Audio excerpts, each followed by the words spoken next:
Hello everyone, welcome to EatStud. So today we are back again with a new video, and in today's video we'll be talking about how to improve LRDA section. Step by step मैं process बताने वाला हूँ। 7 steps हैं इसमें। अगर आप LRDA में अपने आप को अच्छा बनाना चाहते हो, यू वांट कि आप LRDA में एक अच्छा परसेंटाइल लेकर आओ, तो what will be the steps, कैसे आप उनको करने वाले हो, किस स्टेज में आपको क्या करना है, सो दैट आप इस सेक्शन में इंप्रूवमेंट तो ले ही पाओ एंड ऑटोमेटिकली आप कॉन्फिडेंट भी फील करो रिगार्डिंग योर LRDA प्रिपरेशंस।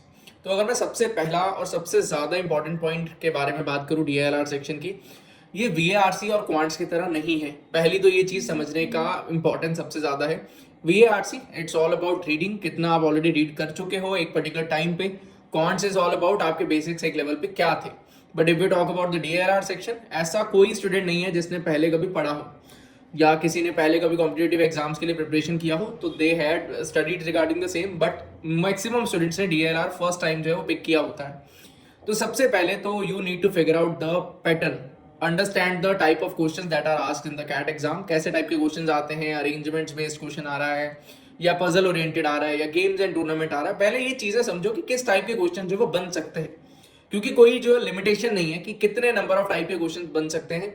तो एक सेट नंबर ऑफ पजल्स जो ऑलरेडी हमें पता है कि इस तरह के ऑलरेडी बन चुके हैं या बहुत सारे इनके ऊपर पजल्स अवेलेबल हैं, we should try to focus on that. पहले तो पैटर्न समझिए कि क्या पैटर्न के क्वेश्चंस जो है वो आते हैं, उनके ऊपर थोड़ा प्रैक्टिस करिए सो दैट आप एक कंफर्टेबल जोन में चले जाओ regarding different types of puzzles. अब जरूरी नहीं है कि जो आप प्रैक्टिस कर रहे हो वही एग्जाम में आए, बट स्टिल आपका माइंड जो है वो इस लेवल पे डेवलप होगा कि अगर कुछ अलग भी चीज आता है then also you will be in a state to handle those types of questions. आपका एक अच्छा प्रैक्टिस जो है वो होना चाहिए। सेकंड चीज, आपने एक बार पैटर्न जो समझ लिया, सेकंड चीज तो सबसे बड़ा रोल प्ले करती है, that is your practice part. अगर आपका प्रैक्टिस बहुत ज्यादा अच्छा है regarding DILR section, then you are bound to score well in this particular section. आपके अच्छा स्कोर बनेगा ही बनेगा अगर आपका प्रैक्टिस अच्छा है, क्योंकि प्रैक्टिस से आपको ऑटोमेटिकली स्पीड गेन होगा। स्पीड गेन होगा, आपका एक्यूरेसी भी साथ साथ चल रहा है और वही एक्यूरेसी आपको कॉन्फिडेंस देगा। और DILR सेक्शन में इस चीज का बहुत बड़ा रोल है, तो प्रैक्टिस बहुत बड़ा रोल प्ले करेगा ओवरऑल आपका DILR सेक्शन को इंप्रूव कराने के लिए। तो ये सेकंड चीज रहा।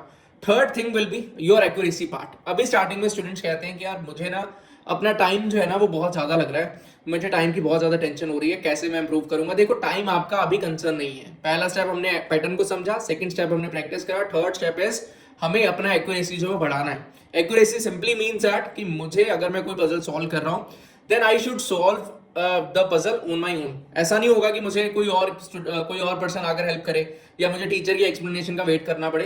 टीचर की एक्सप्लेनेशन इज इक्वली इंपॉर्टेंट, क्योंकि आपको बेटर मेथड्स के बारे में आइडिया लगेगा, क्वेश्चंस को अप्रोच करना सीखोगे।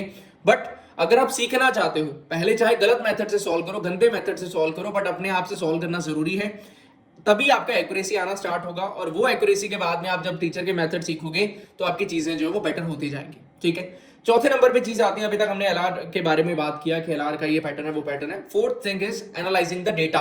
जो भी डेटा हो, चाहे वो DI के बारे में बात करूं चाहे LR के बारे में बात करूं, analysing the data is equally important for LR and DI both the sections. अब LR में क्या होगा कि किस टाइप ऑफ स्टेटमेंट्स को क्या यूजेज आता है, कहां पर हमें क्वेश्चंस का हेल्प मिल जाता है, कहां पर हमें ऑप्शंस का हेल्प मिल जाता है। Similarly we talk about DI part, we will have to figure out how to things works in the chart. DI में कैसा काम कर रहा है, टेबल चार्ट्स में कैसी चीजें पूछ रहे हैं, बार चार्ट, लाइन चार्ट, पार chart, pie chart, radar chart, बहुत सारे चार्ट्स के ऑप्शंस अवेलेबल हैं। बबल चार्ट बन जाता है, आपने मे बी कोई चार्ट देखा भी ना हो कभी और वो एग्जाम में आ जाए, बट आपको डेटा को एनालाइज करना आना चाहिए कि डेटा कैसे वर्क कर रहा है, उसको कैसे हमें यूज करना है, अकॉर्डिंगली हमारा क्वेश्चन का वर्किंग क्या होगा। तो fourth point, analysing the data is equally important. ये आपका लेटर ऑन जो प्रोसेस स्टेप बाय स्टेप चलने वाला है उसमें फोर्थ पॉइंट आपका एनालाइजिंग द डेटा रहेगा। Fifth point is strengthening your LR। अब आपने एक बेसिक आइडिया ले लिया कि आपने क्वेश्चंस को सॉल्व करना स्टार्ट कर लिया, आपसे चीजें सॉल्व होने लग गई, कुछ में टाइम ज्यादा लग रहा है, कुछ में कम लग रहा है, तो उस टाइम पे आपका मेन एम ये होना चाहिए कि अब मैं थोड़े से बेटर लेवल ऑफ क्वेश्चंस पे मूव करूं। अब वो बेटर लेवल के क्वेश्चंस में वो पास ईयर कैट पेपर्स भी होंगे, आपको एक आइडिया देंगे कि यार किस लेवल पे चीजें जो पूछी जाती हैं, आप उन क्वेश्चंस का प्रैक्टिस करोगे एंड ऑटोमेटिकली आपकी स्किल्स जो है वो एक और नेक्स्ट लेवल पे पहुंच जाएगी। देन अब हमारा एक लेवल जो है डेवलप हो चुका है, then we are able to solve CAT level LRDA puzzles as well.